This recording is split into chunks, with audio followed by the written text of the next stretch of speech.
दोस्तों स्वागत है आप सभी का हमारे YouTube चैनल सफलता की सीढ़ी में। तो दोस्तों ये जो आज की वीडियो है ये हमारी क्लास है आज की हिंदी साहित्य के नेट की इकाई 8 हिंदी नाटक। और इस क्रम में आज हम बना रहे हैं दोस्तों स्कंदगुप्त, जो कि जयशंकर प्रसाद जी का नाटक है, उसकी आज हम चर्चा करेंगे यहाँ पर। और उसके बारे में हम जितने भी तथ्य होंगे महत्वपूर्ण वो सब आपके सामने प्रदर्शित करेंगे। ठीक है दोस्तों, तो चलते हैं हम स्कंदगुप्त नाटक की तरफ। तो दोस्तों जयशंकर प्रसाद हिंदी के सुप्रसिद्ध नाटककार हैं। उन्होंने अधिकतर ऐतिहासिक नाटक लिखे हैं जो कि सर्वाधिक सफल भी रहे हैं। और इन्होंने ऐतिहासिक सांस्कृतिक परंपराओं एवं नए जातीय जीवन की जो प्रतिष्ठा की उसमें हमारी अधिक आदिमता को सृजनात्मक आकार दिया। ठीक है, और दोस्तों उसके साथ चलते हैं हम अब स्कंदगुप्त पर, जो कि 1928 ईस्वी में इसका प्रकाशन हुआ था दोस्तों। तो छोटी छोटी बातें महत्वपूर्ण बातें मैं आपको उसके बारे में बताऊंगा। स्कंदगुप्त जयशंकर प्रसाद का एक प्रसिद्ध ऐतिहासिक नाटक है और इस नाटक की जो कथा वस्तु है दोस्तों वो 5 अंकों में विभक्त है।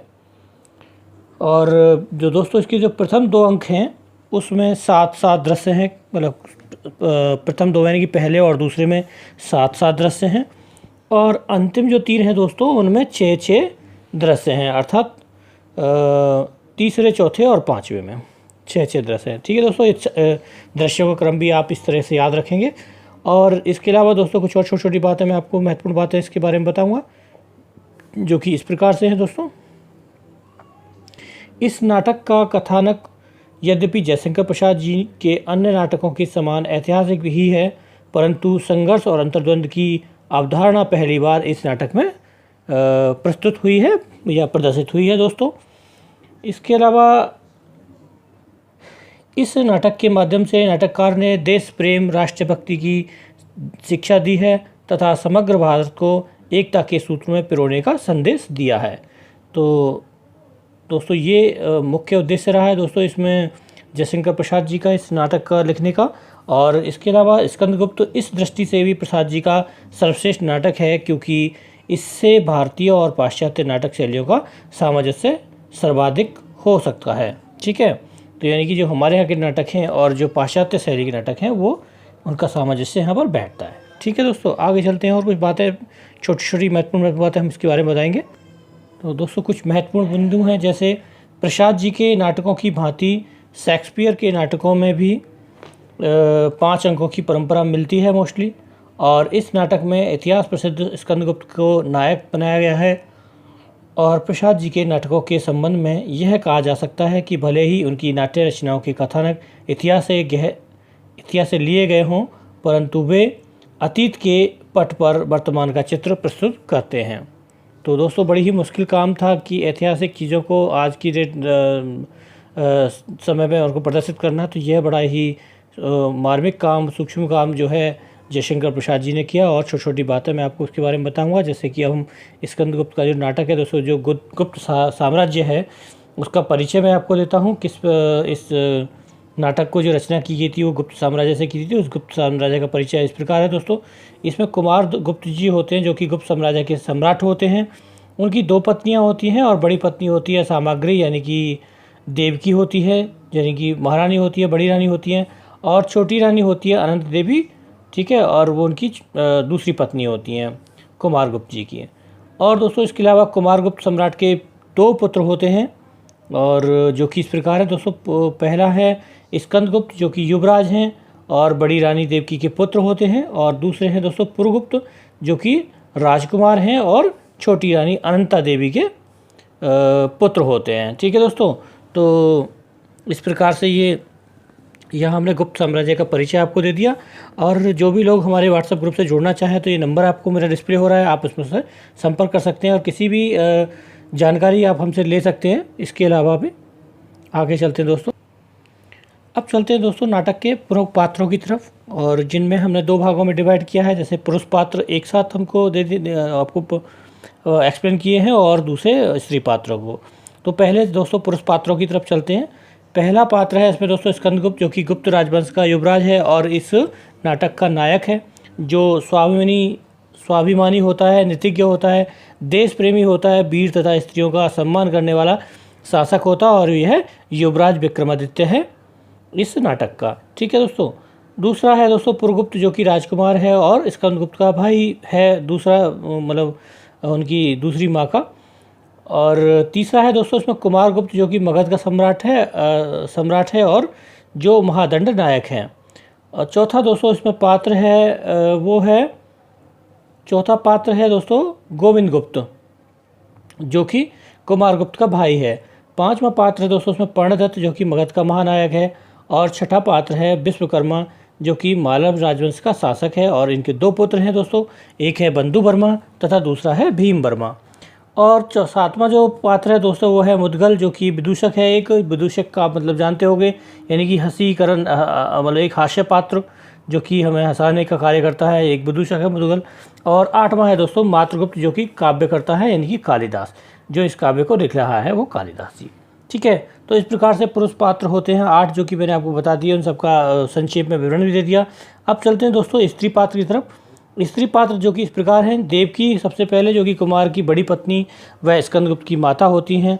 और अनंता देवी जो होती है, अनंत देवी दोस्तों, वो कुमार की छोटी पत्नी अथवा रानी व वो पुरगुप्त की माता होती हैं। आगे चलते हैं दोस्तों। तीसरे नंबर पर दोस्तों मालिनी होती है, जो कि मातृगुप्त की प्रेरणी होती है। चौथे नंबर पर जयमाला होती है, जो कि बंधु वर्मा की पत्नी तथा मालव की रानी होती है। और पांचवें जो पात्र है दोस्तों स्त्री पात्र, वो है देवसेना, जो कि बंधु वर्मा की बहन है और मुख्य नारी पात्र है दोस्तों इस उपन्यास की। और छठी विजया है, जो कि मालव के धन कुबेर की कन्या होती है। और इसका भी विशेष रोल इस नाटक में आपको देखने को मिलेगा। ठीक है दोस्तों, तो ये रहे पात्रों की जो संयोजन है, ये पात्रों के इस प्रकार से रहा इस नाटक में। अब चलते हैं दोस्तों स्कंदगुप्त नाटक की समीक्षा पर, जो कि इस प्रकार है दोस्तों। स्कंदगुप्त की नाटक जो कि 5 अंकों में है, तो उसमें पहला अंक जो है वो इस प्रकार से है, मैं आपको पढ़ के बता देता हूँ।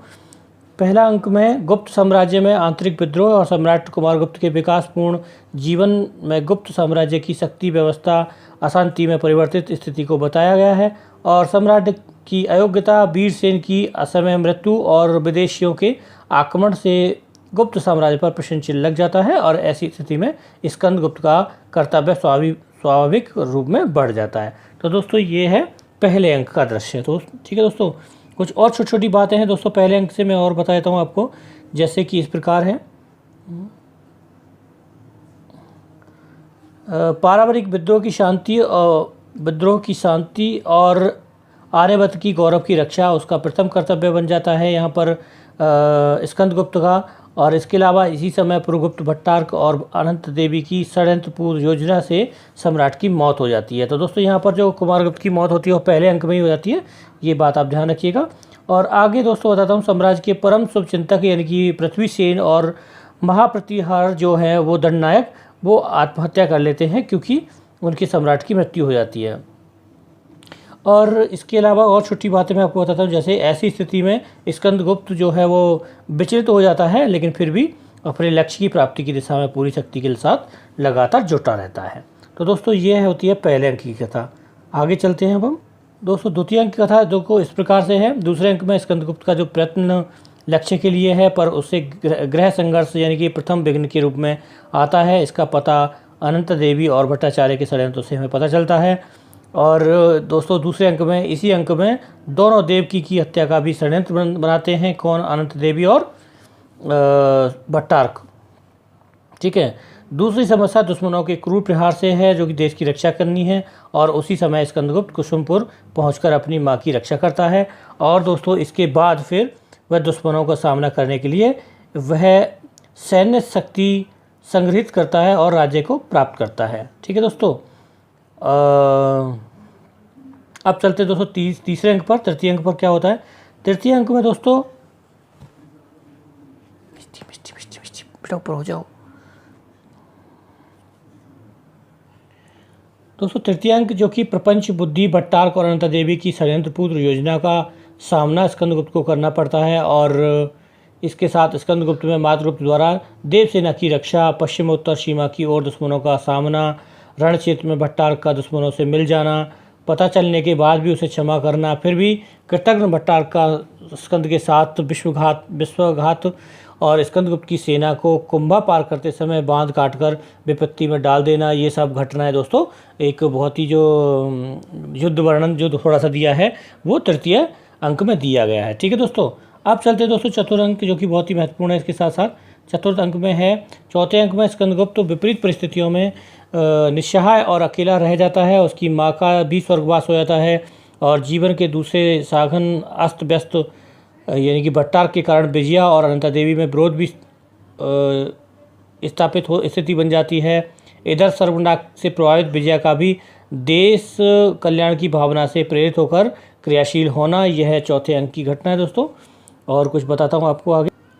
इसके अलावा दोस्तों चौथे अंक में देवकी की मृत्यु से भट्टार को भी बहुत बड़ी शिक्षा मिलती है और संघर्ष में विमुख रहने का संकल्प करता है। और साथ ही साथ दोस्तों विजया का स्कंद से फिर से आसक्त होना इसमें दिखाया है चौथे में, और स्कंद का देवसेना से आसक्त होना भी दिखाया है दोस्तों चौथे ही अंक में।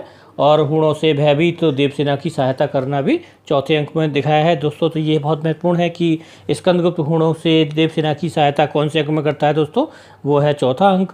अब चलते हैं दोस्तों इस नाटक का अंतिम अंक यानी कि पाँचवा अंक, जो कि इस प्रकार है।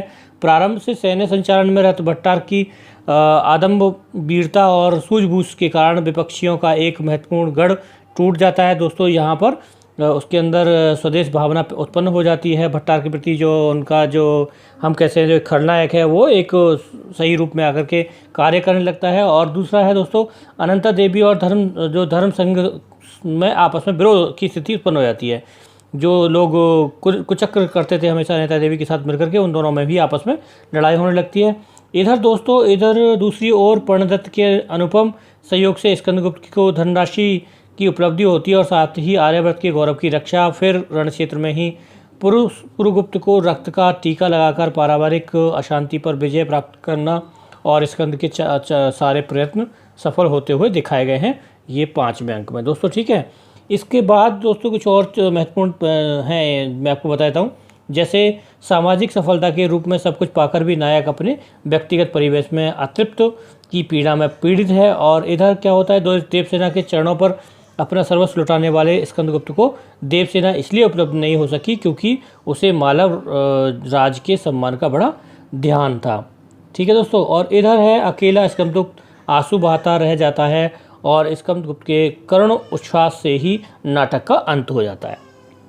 ठीक है दोस्तों, तो इस प्रकार ये रही दोस्तों नाटक की जो कथा है, कथानक का सार है। पाँचों अंकों में कैसे कैसे विकसित हो रहा है, विस्तारित हो रहा है, वो मैंने आपको बता दिए सारे महत्वपूर्ण तथ्यों के साथ में। ठीक है दोस्तों, और अब हम चलते हैं आगे, कुछ और महत्वपूर्ण पॉइंटों को लेकर चलते हैं फिर अब दोस्तों जैसे हम अब इस कथानक के बारे में हम विशेष आपको कुछ बात बता देते हैं। जैसे कि कह सकते हैं कि प्रसाद जी नाटक का न तो सुखांत है और ना ही दुखांत रूप में रचते हैं। तो जैसा दोस्तों अभी आपने देखा कि पूरे नाटक रचना में आपको भी यह फील हुआ होगा कि नाटक जो है दुख और सुख से भरा हुआ है, लेकिन हम ये भी नहीं कह सकते कि ये दुख जो नाटक है वो दुखांत है या सुखांत है। तो ये इनकी बहुत बड़ी विशेषता है जयशंकर प्रसाद जी की, जो कि इस नाटक में संपूर्ण रूप से दिखाई देती है हमें। तो दोस्तों यहीं पर कहते हैं स्कंदगुप्त नाटक में यही विशेषता देखने को हमें मिलती है। विदेशी आतताइयों को से राष्ट्र को मुक्त कराने में जो सफलता स्कंदगुप्त को हासिल होती है, उसके बावजूद उसके जीवन में अवसाद और अंत तक बना रहता है। तो ये दोस्तों आपको दिखाई होगा कि एक तरफ तो वो भले ही चाहे वो कितना भी बड़े साम्राज्य को जीत कर लें, लेकिन उनकी आंतरिक खुशी जो है वो नहीं तृप्त हो पाती, नहीं शांत हो पाती है। और आगे चलते हैं दोस्तों, हम बात करते हैं आलोचकों या कि समीक्षक कथन, या ये कह सकते हैं कि समीक्षकों के आलोचनात्मक कथन, ऐसा दोनों में से कुछ भी कह सकते हैं। तो दोस्तों जो इस प्रकार है, आलोचकों ने प्रसाद के इस नाटक को शास्त्रीय दृष्टि से उत्तम माना है। और दूसरा दशरथ जो ओझा जी हैं जो लिखते हैं कि स्कंदगुप्त नाटक के वस्तु विन्यास में प्रसाद जी की प्रतिभा सजीव हो उठी है और उनकी नाटकता में अपना अपूर्व कौशल दिखाया है। इस नाटक में भारतीय और यूरोपीय दोनों नाटक कलाओं का सहज समन्वय किया है दोस्तों। तो यह कहना है दशरथ ओझा जी का, जो कि महत्वपूर्ण कथन है दोस्तों, एग्जाम की दृष्टि से आप याद रखिएगा। और इसके अलावा दोस्तों आचार्य नंदुलारे वाजपेयी, जो कि बहुत बड़े समीक्षक हैं हमारे हिंदी साहित्य के, वो क्या कहते हैं इसके बारे में, वो कहते हैं दोस्तों, चरित्र निर्माण में मानव स्वभाव का सहज और कलात्मक प्रदर्शन हुआ है इस नाटक स्कंदगुप्त में दोस्तों। तो यह कथन है आचार्य नंदुलारे वाजपेयी जी का। ठीक है दोस्तों, तो अगर दोस्तों हमारी ये वीडियो में जो कथानक है, जो तथ्य हैं, जो महत्वपूर्ण बिंदु हैं, वो सब हमने आपको जो दिए हैं, वो अगर आपको पसंद आ रहे हैं, अच्छे लगते हैं, तो दोस्तों प्लीज़ कृपा करके हमारी इस वीडियो को लाइक, शेयर और सब्सक्राइब अवश्य करें, जिससे कि और लोगों को भी इस वीडियो को लाभ मिल चुके। और जो लोग हमारे व्हाट्सएप ग्रुप से और इस प्लेटफॉर्म पर जुड़ना चाहते हैं स्टडी के लिए, नेट की या पीजीटी की तैयारी के लिए, तो दोस्तों वो मेरा नंबर आपको दिख रहा होगा, आप इस नंबर पर हमसे संपर्क कर सकते हैं। ठीक है दोस्तों, और कोशिश यही रहती है कि हम ज़्यादा से ज़्यादा आपको अच्छे से अच्छे तथ्यों को दें। और दोस्तों इसके अलावा हमारी एक लाइव वीडियो भी बनती है, हर रोज़ क्लासेस होती है, लाइव क्लासेस, जिसमें जो नाटक हमने किया है उस नाटक पर आधारित करीब 25, 30 या 40 प्रश्न होते हैं, उनको हम लाइव क्लासेस में बताते हैं। जो कुछ छूट जाता है दोस्तों इस मतलब नोट्स बनाने में, वो जो छूट रह जाता है वो सब हम वहाँ पर परिपक्व होकर पूरा कंप्लीट कर लेते हैं, क्योंकि ये हम छोटी रूप में वीडियो बनाते हैं जिससे कि सबको कम समय में सबको सारा तथ्य सामने आ जाए। तो दोस्तों इस वीडियो में इतना ही, मिलते हैं फिर आगे। इसमें आपका दिन शुभ रहे, धन्यवाद।